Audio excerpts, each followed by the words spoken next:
पीले दांत वाली बहू। रंजना कभी ब्रश नहीं करती थी। उसे कितनी बार उसके माँ बाप ने डांटा, लेकिन उसका कोई असर उस पर होता ही नहीं था, जिस कारण से उसके दांत पीले पीले हो जाते हैं। शादी के बाद अरे बहू, वैसे तो तुझ में कोई कमी नहीं है, पर तेरे दांत इतने पीले कैसे हैं बेटा? कैसे मतलब? कोई सर्जरी थोड़ी ना कराइए। वो तो क्या नाम, मैं ब्रश नहीं करती थी तो पीले हो गए। अब क्या करूं? आप कहें तो लाल करवा लूं या फिर काले? यार ये क्या है, क्यों माँ से लड़ रही हो? लड़ रही हूँ? अरे मैं लड़ रही हूँ या ये बोल रही है कि दांत पीले हैं, पीले। अरे तपस्या थोड़ी ना की है इन्हें पीले करने के लिए। बकायदा ब्रश नहीं किया है 20 साल तक, तब जाकर। छी, कैसी बात कर रही हो? ये उस वक्त तो पीले नहीं थे जब हम लोग तुम्हें देखने आए थे। अरे तब साफ करवा लिया होगा डेंटिस्ट के पास जाकर। अब देखो कैसे पीले पीले लग रहे हैं। रंजना सास की तरफ गुस्से से देखती है। फिर शुरू हो गई पीले पीले पीले। अरे पीले तो तब भी थे जब मेरे हाथ का रसगुल्ला उड़ा उड़ा कर खा रही थी और बोल रही थी, लड़की नहीं गुणों का खजाना दे रहे भाई साहब आप। खैर, अब वो लोग करते भी तो क्या करते, पीले दांत वाली बहू पल्ले पड़ी थी तो झेलना तो था ही। एक दिन कीर्तन में रंजना गाना गा रही थी। अरे कमला बहन, माँ का द्वार है, यहाँ तो सब शुद्ध होकर आते हैं, फिर अपनी बहू को ब्रश भी नहीं करवाती तुम। दूर से पीले पीले दांत भक्ति में बाधा उत्पन्न कर रहे हैं। अरे कोई 2 साल की बच्ची थोड़ी ना लेकर आई हूँ मैं बहू बनाकर। अच्छी खासी लड़की है, अरे कैसे करवाऊं ब्रश? ये तो उसे खुद करना चाहिए ना। अब माँ बाप तो इसके जैसे तैसे निपटा दिए, ये नहीं सोचा कि सास कैसे संभालेगी। सास बहू को लेकर घर आ जाती है, लेकिन सोच लेती है कि अब इसे लेकर कहीं नहीं जाएगी। अगले रोज बहू कहती है, अरे क्या हो गया, मंदिर नहीं जाना क्या? कीर्तन का वक्त हो रहा है। मेरी मधुर वाणी से कान्हा जी जागते हैं और सोते हैं। आप तो जानती है ना उनकी भक्ति में कितना मन लगता है मेरा। वो क्या है ना, तबीयत ठीक नहीं लग रही है मेरी, आराम करूंगी मैं। तबीयत ठीक नहीं लग रही? अभी तो मिथुन के गाने पर नाच रही थी आप, और अब बोल रही है कि तबीयत ठीक नहीं लग रही। अरे भक्ति में मन लगा लो सासू माँ, ऊपर जाना है, क्या मुंह दिखाओगी आप? हाँ? सास को बहू की बात पर गुस्सा आ जाता है। मैं क्या मुंह दिखाऊंगी, इसकी चिंता तो ना कर, समझी? अपने मुंह की चिंता कर, जो ये पीले पीले दांत लेकर हर जगह पहुंच जाती है। पता है लोग कितना मजाक बनाते हैं। ना जी ना, मैं नहीं जाना कहीं तेरे साथ। तो ये बात है, कोई ना, मत जाओ, मैं अपने कमरे में ही बैठकर भक्ति कर लूंगी। ऊपर वाला दांत थोड़ी ना देखता है, मन देखता है, भावना देखता है। और अरे बस बस, तू सब कुछ दिखा, बस ये सफेद चमकदार दांत ना दिखाना किसी को, है? जा यहाँ से। बहू को सास की बात का कोई फर्क नहीं पड़ता, वो तो जैसी थी वैसी ही रह जाती है। सुबह नहाकर किचन में खाना बनाना, फिर खाना खाना, कीर्तन भजन करना और सो जाना। एक दिन, माँ जी मैं सहेली के घर जा रही हूँ, शाम को लेट आऊंगी। हाँ हाँ तो जाना, मैंने कौन सा तेरी आरती करनी है घर पर बैठकर। रंजना सहेली के घर जाती है, जहाँ वो पार्टी में जाने की तैयारी कर रही होती है। अरे शिखा, कहाँ जाने की तैयारी कर रही है? मैं गलत वक्त पर आ गई क्या? अरे नहीं यार, उल्टा सही वक्त पर आई है। मैंने ये साड़ी और ज्वेलरी निकाली है यार, शाम को इनके ऑफिस की एक पार्टी में जाना है। बताना कैसा लग रहा है ये सब? नहीं यार, इस ड्रेस के साथ तो वो वाली ज्वेलरी अच्छी लगेगी। हाँ हाँ सही बोल रही है, मैंने ध्यान ही नहीं दिया। वैसे तो हमेशा से मस्त फैशन सेंस रखती है। तो बड़ा जाती होगी ना पति के साथ पार्टी में। रंजना कुछ नहीं बोलती, बस सोचती है कि यार काश ये बात सही हो जाती, पर मैं क्यों नहीं जाती पार्टी में? क्या इन लोगों की कोई पार्टी होती नहीं होगी? रंजना घर आती है और रात में पति से सवाल करती है, एक बात बताइए, आप मुझे किसी पार्टी में क्यों नहीं ले जाते? क्या आपके यहाँ ऑफिस में पार्टी नहीं होती?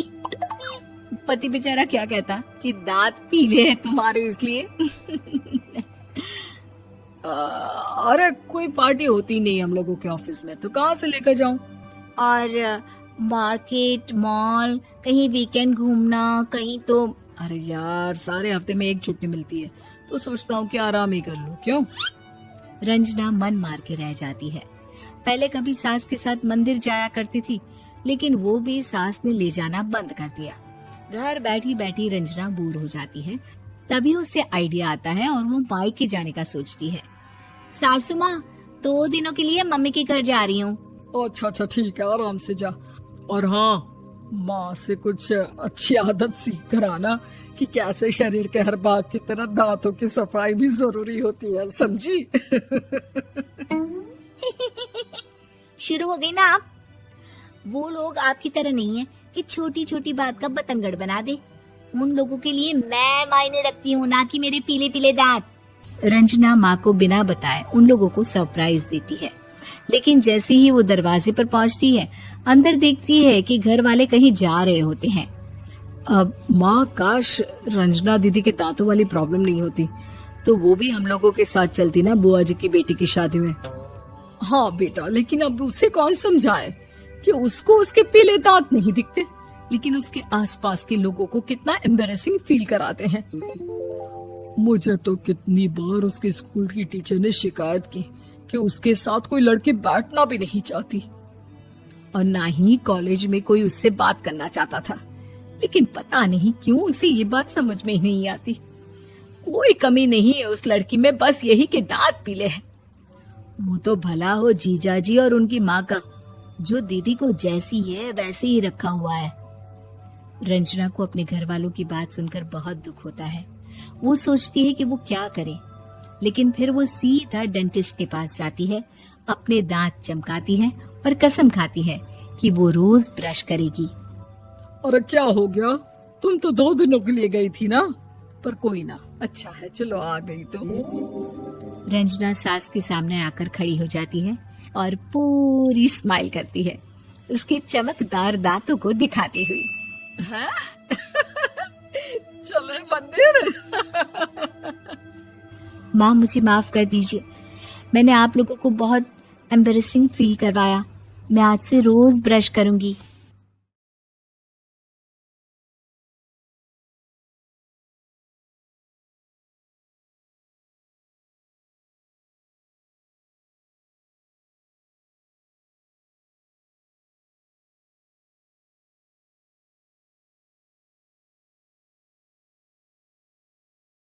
तीन दामाद की सास पार्ट 2। अब तक आपने सुना कि कावेरी जी अपनी तीनों बेटियों ईशा, मोहिनी और सुहाना की शादी 3 घर जमाई लड़कों के साथ करवा देती है। उन्हें लगता है कि ये लड़के शायद घर का कामकाज संभाल लेंगे, लेकिन उनके तीनों घर जमाई बहुत आलसी थे।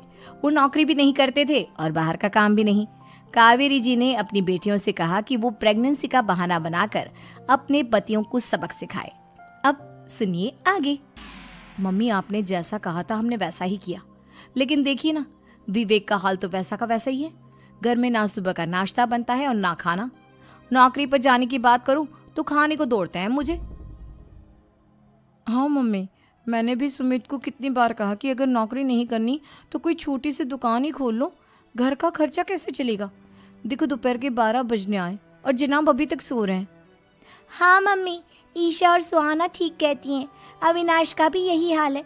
जब मैंने अपनी प्रेगनेंसी के बारे में कहा तो मुझसे कहने लगा, अरे दूसरी लड़कियां तो 9-9 महीने तक नौकरी करती है, बस डिलीवरी के टाइम छुट्टी लेती है। मोहिनी, तुम भी नौकरी करो। अब मुझे कहाँ नौकरी मिलेगी। मम्मी बताओ अब मैं क्या करूं। हे भगवान, क्या सोचकर घर जमाई दामाद लाई थी मैं कि मेरी बेटियां मेरे पास रहेंगी और खुश रहेंगी, लेकिन इन आलसी दामादों ने तो हमारी जिंदगी को भी प्रॉब्लम में डाल दिया है। मैं तो कहती हूँ मम्मी, हम लोग वापस अपनी जॉब पर जाना शुरू कर देते हैं। बता देते हैं इन लोगों को कि हमने प्रेगनेंसी का बहाना किया है। नहीं नहीं बेटा, ऐसी गलती भी मत करना। अगर तुमने ऐसा किया तो इन तीनों की आदत और खराब हो जाएगी। अरे आज नहीं तो कल कभी तो तुम प्रेग्नेंट होगी, तब वापस यही प्रॉब्लम आएगी, तब क्या करोगी तुम तीनों। हाँ मम्मी, आपकी बात तो बिल्कुल सही है, इन लोगों को तो सुधारना ही पड़ेगा। लेकिन कैसे? अपने बच्चों के आने की खबर सुनकर भी इन लोगों पर कोई असर नहीं हो रहा। पैसे कमाने के लिए घर से बाहर निकलना ही नहीं चाहते ये तीनों। अब मेरे दिमाग में एक प्लान आया है। तुम तीनों चिंता मत करो, उन तीनों को बुलाओ, फिर मैं बात करती हूँ। थोड़ी देर बाद कावेरी जी अपने तीनों दामादों को सामने बुलाकर अपनी बात कहना शुरू करती हैं। अविनाश, सुमित और विवेक, देखो बेटा, मैं ना तुम तीनों से बड़ा प्यार करती हूँ, इसीलिए तो तुम्हें घर जमाई बना कर रखा है मैंने। अरे मम्मी जी, सीधे सीधे कहिए ना, क्या बात है? प्यार तो हम भी आपको बहुत करते हैं। अरे मम्मी जी, आपकी इज्जत भी बहुत करते हैं। अरे भाई, आपके जैसी सास और कमाने वाली बीवी सबको मिलती है क्या? हाँ मम्मी, विवेक और सुमित ठीक कह रहे हैं। आपकी बेटी से शादी करके मेरी तो जिंदगी ही अच्छी हो गई है। जानती हूँ मैं, और ये भी जानती हूँ कि तुम तीनों अपने अपनी बीवियों से बहुत प्यार करते हो।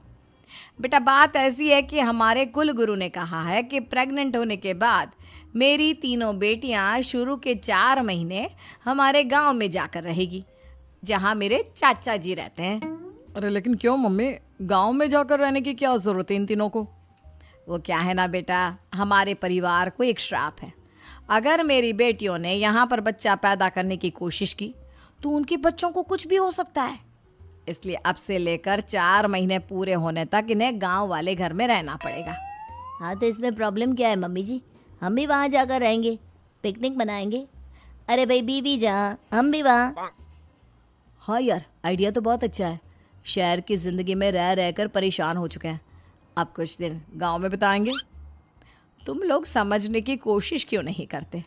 तुम में से कोई भी वहाँ नहीं जा सकता, और मैं यहाँ रहूँगी ना तुम तीनों के साथ।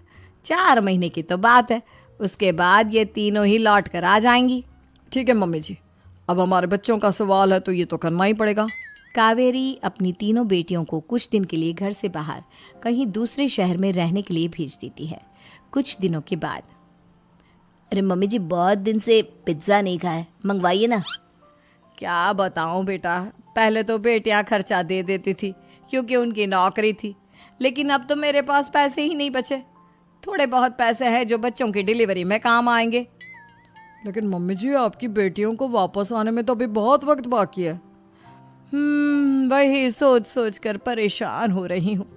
सोच रही हूँ कल से दूध भी बंद करवा देती हूँ। अब दूध वाले को देने के लिए पैसे भी तो नहीं है ना। अरे नहीं नहीं मम्मी जी, अगर दूध भी बंद करवा दोगी तो मुझे चाय कहाँ से मिलेगी? और चाय के बिना मैं तो मर ही जाऊंगा। क्या करूं बेटा, इसके अलावा हमारे पास कोई ऑप्शन नहीं है। मेरे पास पैसे ही नहीं बचे। इस तरह कावेरी जी धीरे धीरे अपने तीनों दामादों को पैसे देना बंद कर देती हैं और घर में खाने पीने की चीजें लाना भी बंद कर देती है। अब वो तीनों बुरी तरह से परेशान होने लगे थे और इसलिए एक दिन तीनों प्लान करके घर से बाहर निकलते हैं और बाजार में जाने के बाद, यार अच्छा खाना खाए हुए कितने दिन हो गए, पता नहीं कब अच्छा खाना मिलेगा। हमारी बीवियों के जाने के बाद तो हमारी हालत भिखारियों जैसी हो गई है यार। कुछ भी हो, मुझे तो आज पिज्ज़ा खाना ही खाना है। जेब में 1 रुपया नहीं है और पिज्ज़ा खाएगा, कहाँ से आएंगे पैसे? अरे देख, वहाँ सामने बोर्ड पर क्या लिखा हुआ है, कंप्यूटर पर काम करने के लिए एक आदमी की आवश्यकता है। भाई मैं तो जा रहा हूँ, काम करूँगा और शाम तक पैसे लाकर आराम से पिज्ज़ा खाऊंगा। जा जा, तुझे कोई काम नहीं देने वाला, हम तो घर जा रहे हैं। चल भाई सुमित। सुमित और अविनाश वहाँ से चले जाते हैं और विवेक उस कंप्यूटर शॉप पर सारा दिन काम करके 5,000 रुपये कमा कर घर लौट कर आता है और अपने खाने के लिए अच्छी अच्छी चीज़ें भी लेकर आता है। ये देखकर विवेक और सुमित के दिल में भी कुछ पैसे कमाने की इच्छा जागती है। अरे सुबह सुबह कहाँ चल दिए तुम? मम्मी जी, एक बहुत अच्छी जगह मिली है, कंप्यूटर पर काम करने के 5,000 मिले थे कल मुझे। अगर रोज़ काम करूँगा तो पूरे 40,000 की तनख्वाह। अरे वाह, ये तो बहुत अच्छी बात है दामाद जी, आपको जाना ही चाहिए। सुमित और अविनाश विवेक को इस तरह तरक्की करते देखकर परेशान हो जाते हैं और वो दोनों भी काम की तलाश में निकल पड़ते हैं। धीरे धीरे उन दोनों को भी काम मिल जाता है। अब कावेरी के तीनों दामाद छोटी मोटी नौकरी करके अच्छा पैसा कमाने लगे थे। एक दिन कावेरी उन्हें अपने पास बुलाती हैं। अरे वाह, विवेक 40,000 कमा लेता है, अविनाश 60,000। और सुमित, तुम भी 40,000 के आसपास कमा ही लेते हो। कुल मिलाकर तुम अच्छे खासे पैसे कमा रहे हो बेटा। हाँ मम्मी जी, बहुत मजा आता है जब महीने के एंड में मोटी रकम हाथ में आती है। पूछिए मत मम्मी जी, घर में रहकर रोटी बना बना कर और तो जैसा महसूस होने लगा था मुझे तो। हाँ बेटा, तुम तीनों की बात तो बिल्कुल ठीक है। और जानते हो, अब तुम तीनों की पत्नियां भी वापस लौट कर आने वाली है। लेकिन मम्मी जी, अभी तो उन्हें गए सिर्फ 2 महीने हुए हैं। आपने तो कहा था वो 4 महीने के बाद लौट कर आएंगी। ऐसा कुछ नहीं है बेटा, मैं सिर्फ तुम तीनों को सबक सिखाना चाहती थी कि आदमी घर में बैठकर बीवी की कमाई खाता हुआ अच्छा नहीं लगता। इस दुनिया में हर इंसान को मेहनत करनी चाहिए, काम करना चाहिए, चाहे वो औरत हो या आदमी, ताकि अपने परिवार को संभाल सके। कावेरी की बात सुनकर उन तीनों को अपनी गलती का एहसास होता है और कावेरी उन्हें सच बता देती है कि ईशा, सुहाना और मोहिनी शहर में ही कहीं दूसरी जगह रह रहे थे। शाम के वक्त उन तीनों की पत्नियां लौट कर आ जाती है और कावेरी जी का परिवार एक खुशहाल परिवार की तरह रहने लगता है।